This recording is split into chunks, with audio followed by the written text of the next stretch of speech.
여러분들은 생각도 못한 일이 한국에선 다 일어나고 한국 사람들이 하고 있는 것은 여러분들도 할 수 있는 일이기도 하다. 상상을 못할 뿐이니 한국을 배우자. 제가 며칠 전에 이제 저랑 이제 관련 있는 분이 뭐 졸업증명서든 뭐든 이제 뗄 일이 있었는데 이제 집에서도 이제 대학교 졸업증명서도 뗄 수 있고 주민등록번호도 뗄 수 있고 다 뗄 수 있잖아요. 온라인으로도 동네 이제 동사무소 가도 되지만 근데 호적 등본 떼려면 호적지 가야 되고 대학 졸업증명서랑 성적증명서 떼려면 학교 가야 된다고요? 그렇죠. 이게 사실은 대학교 같은 경우는 굉장히 먼 거리에 있을 수 있잖아요. 근데 이제 우리나라 대한민국 국민들은 제가 보기엔 정보화 수준이 너무 높아져서 어떤 의미로서는 고마운 걸 잘 모르고, 표현이 좀 이상합니다만 정부로부터 우리가 받고 있는 서비스가 세계적으로 얼마 정도의 높은 수준에 있다는 것에 대해서 자각을 하지 못하시는 분들이 너무 많아요. 그러니까 그렇죠. 외국에 사는 저로서는 조금 안타까워요. 뭘 안타깝냐면 우리도 이제 그 분야에 있어서는 좀 자긍심을 가지면 좋을 텐데 늘 왜 외국보다 우리가 못하다라고 생각을 할까? 그리고 왜 우리가 하고 있는 것을 자랑스러워하지 않을까? 저는 요 근래 이제 일본과 한국의 얘기를 많이 하면서 개인적으로 느끼는 게, 한국이 이만큼 잘하고 있습니다라고 하면 그걸 국뽕이라고 하시는 분들이 계세요. 국뽕이라는 것은 되지도 않는 말을 막 묻혀서 우리나라가 훌륭하다 하는 이런 얘기잖아요. 근거도 없는 얘기. 근데 그게 아니고 객관적인 근거가 다 있는 얘기임에도 불구하고 한국이 잘한다라는 얘기를 하면 그런 식으로 반응하시는 분들이 계시던데, 그건 안 그랬으면 좋겠어요. 특히 집에서 아이가 공부를 잘 못해요. 어느 날 아이가 나도 이제 공부를 좀 열심히 해봐야 되겠다, 마음을 고쳐먹고 책상 앞에 앉아서 공부를 열심히 하려고 해. 근데 아버지가 지나가다가 너 뭐 하냐 그러니까 저 공부 좀 하려고 합니다 라고 얘기했을 때, 거기서 그래 공부 열심히 해야지, 착하구나 이렇게 얘기하고 나가면 더 공부한 마음이 생길 텐데, 그게 아니라 지나가면서 네가 무슨 공부를 한다고 앉아있니, 늘 그렇지 이렇게 한마디 하고 나가면 공부하려고 하는 마음도 싹 사라지잖아요. 저는 이제 일본에서 오랜 기간 동안 공무원 생활도 해봤기 때문에 일본의 공무원과 한국의 공무원을 비교를 많이 해요. 다른가요? 어마어마하게 다르죠. 한국의 공무원에 비해서 일본의 공무원은 급여가 1.5배 이상, 2배까지도 되고 많아요?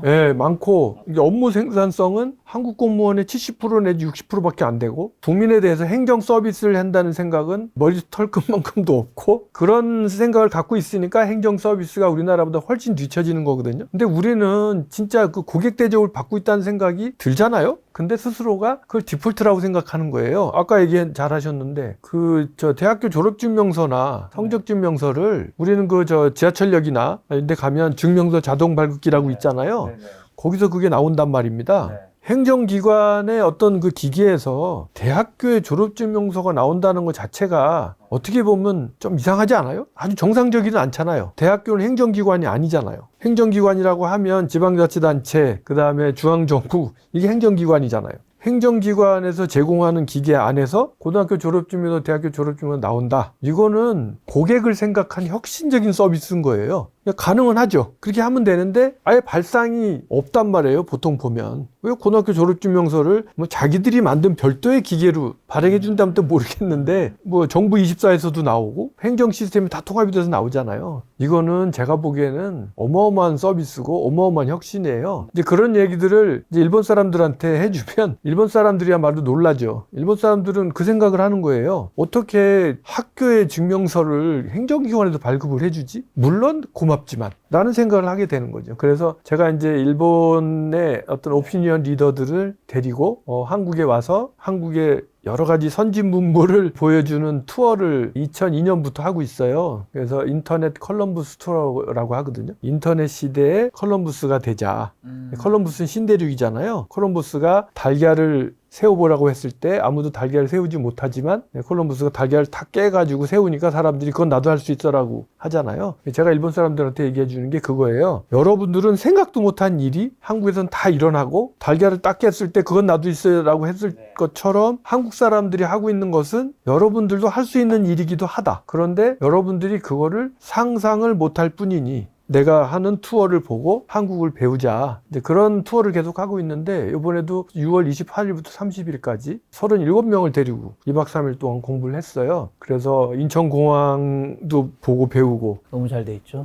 그다음에 은평구청도 가서 좀 보고 그다음에 뭐 지하철 구파발 지하철역에 가서 도서 대출 시스템도 보고 카카오뱅크에 가서 또 카카오뱅크도 견학을 하고 현대 아산병원에 가서 의료정보와도 견학을 하고 다 했는데 이분들이 하는 얘기가 그게 37명 중에 국회의원이 5명이 있었어요. 그리고 나머지는 뭐 대학교 교수, 뭐 지방의회 의원, 그다음에 IT 업체 사람들. 이 사람들이 하나같이 입을 모아서 얘기하는 게 첫 번째 37명 중에 대한민국에 처음 온 사람이 한 20명이 넘더라. 그 정도 사회 오피니언 리더인데 네. 대한민국에 온 적이 있는 사람이 20명밖에 안 되더라. 제일 가까운 국가. 네. 그 다음에 또 하나가 나머지 사람들도 한국에는 왔었지만 한국에 와서 맛있는 갈비를 먹고 맛있는 음식을 먹고 그리고 돌아갔는지 모르겠지만 정작 제일 중요한 한국이 이렇게 배울 것이 많다는 건 자기 처음 알았다는 거예요. 그러니까 이 사람들이 공항에 와도 공항을 쑥 지나가지 공항이 어떻게 생겼고 어떤 서비스가 있고 하는 건 생각을 안 하잖아요. 그 다음에 병원을 가더라도 그냥 뭐 쑥 지나갈 뿐이고 지하철도 쑥 지나갈 뿐이고 그런 것들을 보면서 이제 일본인들이 상당히 한국에 대해서 어떤 배울 것이 많다라는 생각을 거꾸로 저 사람들은 하는데 정작 우리나라 사람들, 일본 사람들한테 우리가 어떤 부분이 앞서 있는 줄을 모르니까 일본 사람들한테 뭘 자랑해야 될지 뭘 가르쳐줘야 될지도 모르고 오로지 일본 사람이 오면 경복 데려가고 그 다음에 우리 문화 관광 그 다음에 뭐 맛있는 거 뭐 그 다음에 경치 이러는데 경치야 일본도 괜찮고 한국도 괜찮아요. 그리고 문화는 좀 괜찮죠. 일본도 근데 문화는 있잖아요. 근데 일본 사람들이 가장 깊은 지적 충격을 받는 것은 역시 제가 하는 분야였었어요. 그러니까 이 사람들을 잃은 거죠. 인천공항에 가시면 인천공항에 그 새로 만든 터미널 있잖아요. 네네. 그 터미널에 2층에 가시면 정부 종합청사 비슷한 게 하나 있어요. 그 저기 외교부도 나와 있고 그다음에 운전면허 그도 발급하는 데 나와 있고 나와 있어 갖고 예를 들어서 인건 거예요. 내가 공항에 갔는데 내가 일본에 가서 운전을 하고 싶었어. 국제운전면허증. 근데 국제운전면허증을 동네 경찰서에서 발급받았어야 왔어야 되는데 그렇죠. 안 됐잖아요. 거기 가서 신청하면 거기서 해주는 거예요. 그리고 거기 가면 이 기계가 있더라고. 증명서 자동 발급기. 이 사람들 다 데리고 거기를 갔죠. 이 기계가 뭐 하는 건지 아시겠습니까? 라고 물어보니까 보기에는 ATM처럼 보이잖아요.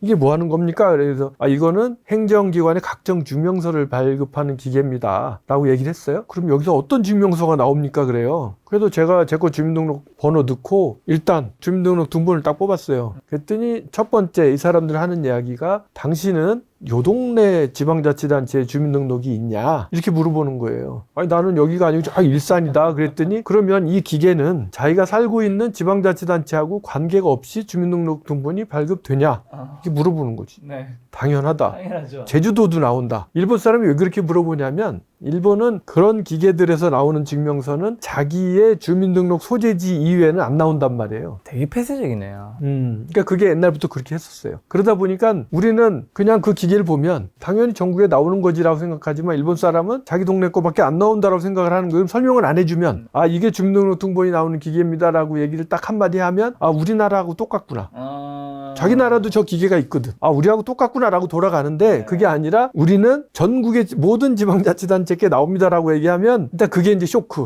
두 번째로 아까 그 학교 말씀하셨는데 거기에서 고등학교 졸업증명서가 나옵니다 라고 얘기하면 더 쇼크를 받는 거지 이제. 아니 이거는 행정기관 것도 아니고 더더군다나 거기서 발급하는 졸업증명서나 성적증명서는 영어로도 나와요. 왜냐하면 외국 유학 갈 때 영문이 필요하니까. 근데 정작 이 나라 사람들은 취직을 하려고 졸업증명서나 이런 걸 띄려면 이제 일본은 나라가 크잖아요. 이제 홋카이도에서 동경까지 비행기로 1시간 40분이니까 그 정도 먼데 홋카이도에 사는 친구가 동경에 취직을 하러 와서 구직 활동을 하더라고. 졸업증명서를 뭐 10장을 떼어왔고 20장을 떼어 다 없어졌어. 그러면 어떻게 해야 되느냐? 부모님한테 연락해서 발급해가지고 우편으로 속달로 보내달라고 하는 수밖에 얼마나 없어요. 비효율적인 시스템입니까?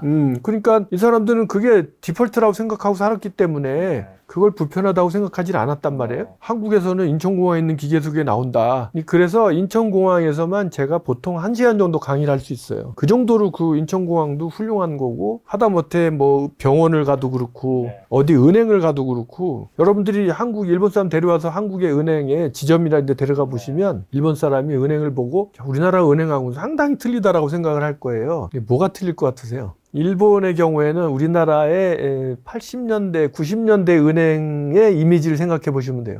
뭐냐면 은행에 딱 들어가면 창구가 쫙 있고 거기 1번, 2번, 3번 쫙 해갖고 앉아있고 그다음에 그 뒤에 번호표 뽑고 쫙 앉아있어서 공과금 납부하고 뭐 이런 거 했단 말이에요. 우리나라는 공과금도 기계로 그렇죠. 되잖아요. 일본은 지금도 그렇게 생겼어요. 근데 우리나라는 은행에 딱 데리고 들어가면 창구도 3개나 2개밖에 없고 줄 서서 막 하는 분위기가 아니잖아요. 앉아서 편안하게 상담하는 분위기잖아요. 왜냐하면 우리나라는 돈 입금 출금은 전부 인터넷으로 하고 공과금도 다 인터넷으로 하고 하니까 기본적으로 은행에 갈 일이 없는 거잖아요. 가서 상담받아서 뭐 대출 받거나. 그렇죠. 근데 일본은 그게 아니니까 기본적으로 은행을 가는 문화니까 이 사람들이 한국의 은행을 봤을 때는 여기는 무슨 보험 상담하는 데 같이 느껴지는 거 이게. 이제 그런 것처럼 은행도 많이 다른데 그걸 설명해 주지 않으면 모르죠.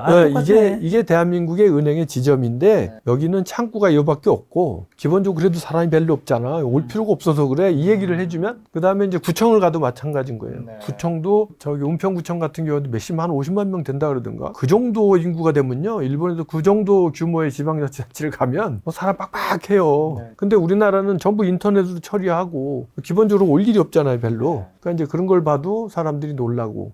모든 분야에 있어서 우리나라의 그 정보화, 전산화가 아니고 정보화는 우리나라가 훨씬 앞서 있죠. 우리나라가 그런 정보화에 그럼 앞서 있기 때문에 당연히 4차 산업도 당연히 한국이 일본보다 유리할 수밖에 없는 거겠죠. 상당히 유리하다고 보여지죠. 특히 이런 행정정보화가 대한민국 행정정보화가 일본보다 앞설 수 있었던 이유가 있어요. 그 이유는 뭐냐면 첫 번째로 한국의 경우에는 정보화를 추진하는 데 있어서 마스터 플랜을 잘 세웠어요. 김대중 대통령이 전자정부 11대 과제라는 거를 처음에 시작을 해요. 거의 기본 인프라예요. 예를 들면 이런 거죠. 우리가 98년도에 그 IMF 위기가 왔잖아요. 그때 당시에 들어선 김대중 정부는 전자정부라는 사업을 추진함으로 인해서 이것을 어떤 뉴딜 정책 같은 나라가 도산을 했으니까 실업자가 엄청 많고 일자리를 만들어줘야 되잖아요. 그래서 공공의 일자리를 만들어야 되는데 그 공공의 일자리를 만들기 위해서 생각한 게 뭐냐면 그 전자정부를 구축하자였던 거예요. 전자정부를 만들려면 이제 뭐 어쨌든 정부 업무를 전산화하는 거잖아요. 그때 당시에 기억하시면 아시겠지만 은행이 엄청나게 도산을 했어요. 근데 은행원들이 잘하는 게 뭡니까? 키보드잖아요. 그래서 기초 데이터 전산화를 시작한 거예요. 호적 데이터가 이게 종이로 돼 있었는데 그거를 디지털 데이터로 입력하는 작업 이런 것들을 어마어마하게 했던 거죠. 그때 당시에. 그러다 보니까 실직자들이 많았는데 그분들한테는 데이터 입력하는 일을 만들어주고 그래도 공공의 일자리가 많이 생긴 거잖아요. 그러면서 이 데이터 입력이 아주 저렴하게 잘 된 거죠. 그러니까 이런 기본적인 어떤 데이터베이스, 주민 데이터베이스, 호적 데이터베이스, 각종 어떤 그런 데이터베이스가 잘 준비가 됐다는 것과 그다음에 그 이전에 김대중 정부 이전에 김영삼 대통령이 되자마자 금융실명화를 하죠. 금융실명제를 실시를 해요. 모든 금융자산에 실명화를 해서 주민등록번호가 따라 붙는 거잖아요. 이런 것들 제도가 우리는 전자정부를 구축하기 전에 이미 어느 정도 확립이 됐어요. 근데 일본의 경우에는 제대로 안 돼 있다라는 거죠. 그러니까 이것도 제대로 안 돼 있는 상태에서 기초 인프라, 데이터 인프라가 안 돼 있는 상태에서 그 위에 덤성덤성 겉모습만 따라오려고 하다 보니 이제 문제가 생기는 건데 제가 지난주에 일본의 방송에 출연해서 그 한국의 전자정부 얘기를 해드렸어요. 근데 왜 제가 TV에 출연하게 됐냐면 일본이 지금 마이넘버 제도라고 해서 한국으로 얘기하면 주민등록번호 같은 것을 이제 한 5년쯤 전에 도입했단 말이에요. 도입했는데 그 도입한 번호를 가지고 여러 가지 전자정부 사업을 하는데 이게 계속 뭔가 커다란 실패를 하는 거예요. 그 중에 이제 3가지만 말씀드리면 일본에 이제 마이넘버 카드라고 있어요. 마이넘버 카드가 우리나라로 얘기하면 주민등록 카드 같은 건데 이렇게 생겼고요. 이거 그냥 앞에 신분증이잖아요. 대신 뒤에 보면 이제 IC 카드가 있어요. 공인인증서를 이 마이넘버 카드에 요 IC 칩에만 보관하게 돼 있어요. 공인인증서 이 안에 보관한다고? 그 안에다. 제가 보기엔 말도 안 되는 거예요. 왜냐? 요즘 판매되는 PC 중에 이 IC 카드 리더기가 달린 PC가 있습니까? 없잖아요. 그러면 이걸 읽으려면 IC카드 리더기를 따로 달아야 되잖아요. 이걸 어떻게 읽게 하는지도 모르겠는데. 그렇죠. 그 다음에 왜 이런 걸 하는지도 이해는 안 가고 저는. 그건 이제 일본 사람들 특징이에요. 일본 사람들은 모든 것을 하드웨어에서부터 시작해요. 네네. 그러니까 전자정부를 만든다고 하니까 전자주민카드가 필요했던 거죠. 그래서 이제 이런 카드를 만들어 갖고 좀 시작을 했어요. 시작을 했는데 이 카드가 현재 신청을 받아서 7천만 장 정도가 보급이 됐어요. 상당히 많이 됐어요. 그걸 일본은 이제 평가해 줄 만한 일이고. 근데 이걸 가지고 이제 편의점에서, 일본의 경우에는 편의점에 가면 그 복사기 같은 거 있잖아요. 네, 일본에 뭐 편의점 되게 뭐가 많잖아요. 네, 그래서 그 편의점 복사기에다가 요 IC 카드를 이렇게 딱 리딩을 시켜가지고 하면 대부분의 지방자치단체의 주민등록 등본을 발급받을 수 있도록 이제 됐어요. 잘 됐잖아요. 예, 일본 국민들이 이걸 사용하기 시작했는데 이 마이넘버 카드 가지고 가서 주민등록 등본을 발급을 받았는데 이거 제 거잖아요. 받았는데